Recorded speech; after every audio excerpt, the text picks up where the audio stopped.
The first sign is not empty shelves. It is silence. Delivery trucks stop appearing on schedule. Gas stations begin limiting fuel without explanation. Refrigerated trailers sit motionless behind supermarkets because diesel shipments never arrived. Overnight.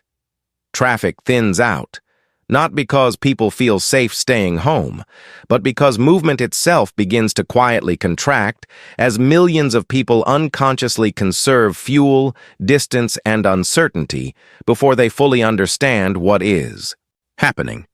Modern civilization survives on momentum, and momentum runs on fuel. Every calorie inside a supermarket, every shipment crossing a highway, every pharmacy delivery, every backup generator supporting hospitals, water systems, communications towers, and data centers exists inside a chain powered by diesel, gasoline, natural gas, and electricity generated through fuel-dependent infrastructure. Most people only ever see the final layer of that system: the store shelf, the gas pump, the delivery app, never the tightly timed industrial machinery that keeps those surfaces stable. And that system has almost no slack. Supermarkets typically hold only a few days of inventory under normal conditions. Warehouses are optimized for efficiency, not resilience. Transportation networks run continuously because storage is expensive and delay is inefficient. The moment fuel availability drops sharply, whether due to refinery shutdowns, pipeline failures, cyber attacks, war, financial collapse, or natural disaster, food distribution does not gradually weaken, it fractures. And once it fractures, the first 30 days become the most critical and unstable window of the entire crisis. Because survival is rarely about strength, it is about timing.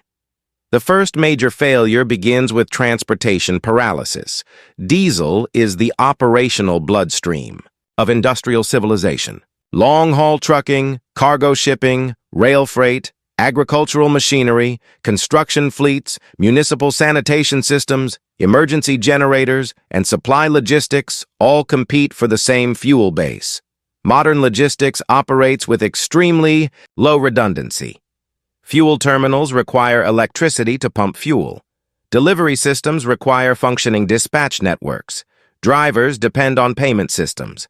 Maintenance crews depend on spare parts. Distribution centers depend on refrigeration and stable power.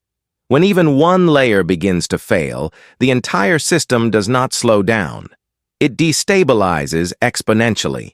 A 20% fuel shortage can behave like a far larger collapse at the consumer level because inefficiencies multiply across every layer simultaneously. Panic buying increases demand. Traffic congestion burns more fuel. Drivers travel farther searching for supply.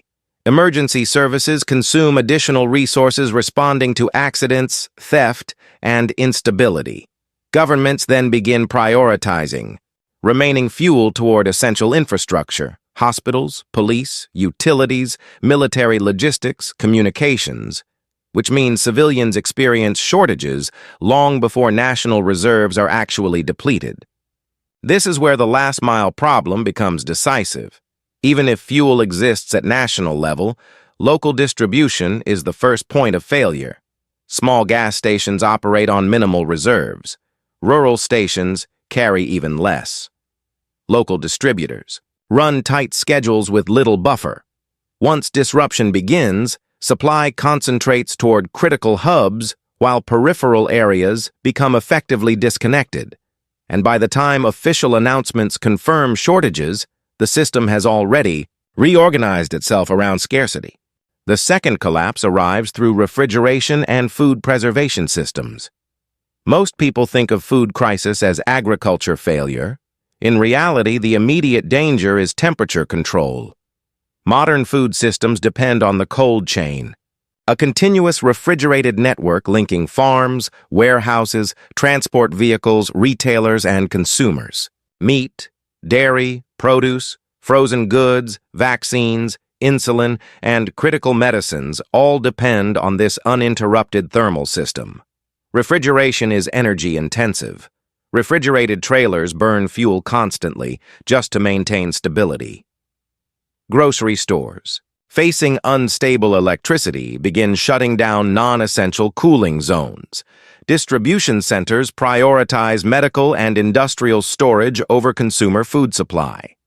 And once temperature control becomes inconsistent, biological decay begins quietly. Food that still appears normal can become unsafe long before visible spoilage appears. During infrastructure crises, foodborne illness becomes a secondary disaster because healthcare systems are already strained by logistics failure, fuel shortages, and staffing instability. A dehydrated or infected person becomes significantly harder to treat when emergency response slows and medical supply chains weaken simultaneously. This is why survival planning shifts away from perishable abundance and towards stability, shelf life, water security, and caloric density. Because during the first 30 days, survival is not about eating normally. It is about maintaining predictable biological function under constraint. Beyond preservation systems, survival ultimately collapses into caloric mathematics, the precise relationship between energy intake and sustained human function.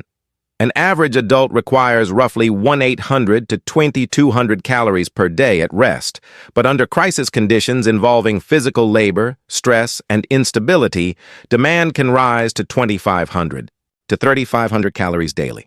This means survival is not defined by food availability in general terms, but by the ability to consistently meet a measurable energy threshold under disrupted conditions. High-density, shelf-stable foods become critical not for convenience, but for efficiency per unit of weight and storage. Staples like rice, oats, and legumes provide long-term caloric stability, while fats such as oils and ghee deliver the highest energy density available in compact form. When calculated realistically, a single person requires approximately 70,000 to 90,000 calories to survive the first 30 days under minimal exertion conditions, translating into roughly 25 to 35 pounds of properly selected emergency food storage. The failure in most crisis planning is not the absence of food, but the absence of quantified preparation, acting without understanding the actual metabolic cost of time. One of the most dangerous mistakes people make is over-consuming stored food in the first phase of panic. Stress increases appetite while simultaneously impairing judgment, leading to rapid depletion of reserves intended for long-term stabilization. But physiologically, the human body can adapt to reduced intake if hydration and electrolytes remain stable. The real threats are not hunger alone, but dehydration, contamination, exhaustion, and metabolic instability. And that leads directly into the next system failure almost nobody thinks about until it begins happening. Water pressure? Most people assume water simply flows naturally. It does not. Urban water systems are powered infrastructure. Treatment plants require electricity, chemical inputs, trained personnel, maintenance logistics, and continuous monitoring. Pump stations maintain pressure across entire cities using electrically driven systems supported by diesel generators designed for temporary backup operation. During a fuel crisis, those backup systems begin competing with hospitals, emergency services, and communications networks for fuel resupply. As pump stations begin to fail, water pressure does not drop evenly. It collapses in patterns. And that uneven collapse is where danger becomes invisible. When pressure falls below critical thresholds, contaminated groundwater can enter damaged pipe networks through microscopic breaches. Even if water continues to flow, it may no longer be safe to consume. Historically, waterborne disease has killed more people in prolonged crises than direct violence. Cholera, typhoid, hepatitis A, severe bacterial infections. The pattern repeats across disaster zones because sanitation failure spreads silently, not dramatically.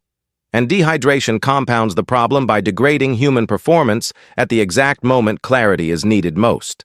Even mild dehydration reduces cognitive speed, emotional regulation, heat tolerance, and decision-making accuracy. Under prolonged stress, these effects intensify rapidly, meaning the brain becomes less reliable precisely when survival decisions matter most. This is why water discipline is not optional. It is structural survival math.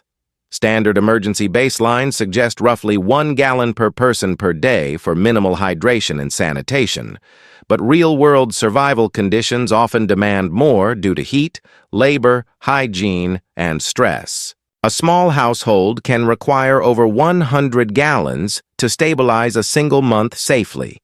And once supply chains fail, storage capacity becomes just as critical as water itself. The fourth major failure is thermal regulation. Human survival depends on a narrow internal temperature range. When external systems fail, that balance is quickly exposed. In hot climates, fuel shortages disable cooling systems during heat waves. In cold climates, heating systems fail and homes become thermal traps. Modern buildings are especially vulnerable because they depend on active climate control rather than passive insulation.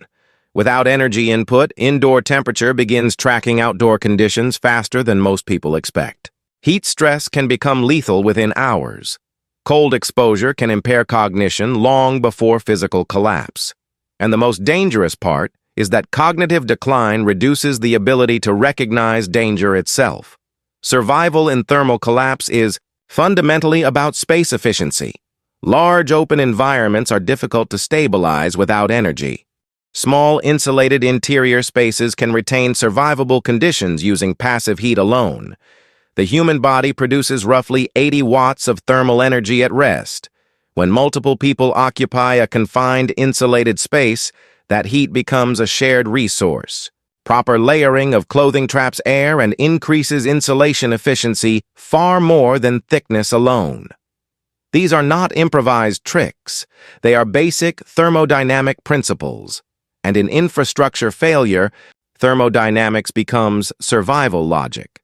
But the final collapse, the one that determines whether societies remain functional or fragment internally, is psychological. Human beings cope with hardship effectively when conditions are visible and predictable. What destroys stability is uncertainty. Fuel crises generate informational instability because people cannot accurately determine whether conditions are improving or deteriorating. That uncertainty changes behavior faster than physical scarcity.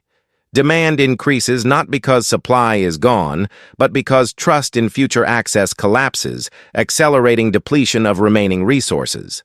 At the same time, chronic stress impairs cognitive bandwidth. Sleep disruption, hormonal stress responses, and continuous uncertainty reduce long-term reasoning capacity while narrowing attention toward immediate survival concerns.